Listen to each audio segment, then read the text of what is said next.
Porompata laiba Jnims Hospital da ngarang numidang Kagtsing District ke manungsanba Yanglam Hiranmaidagi Maunaha ama Angang Ounabada Leikhidre Wahodagi Miyamna Hospital asigi A block amanga Thokhankhre.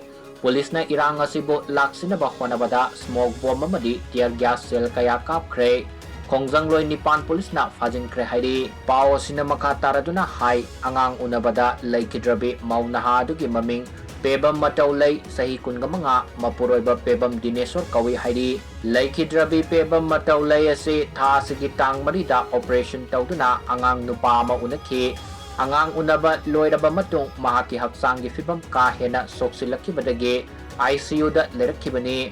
Adubu ngarang numidang sorangna pung 8 khara helakpada laikanaba ngamdana Leikhidre hairi. Mahak Leikhidre pau tabaga Yanglam Hiranmaidagi Masing Yamlaba Meeyam Jnims Hospital da Thomjinkhre misi asi doctor na section dabadagi thokibani haina akan mamong da ningai sangdan narakibani hairi.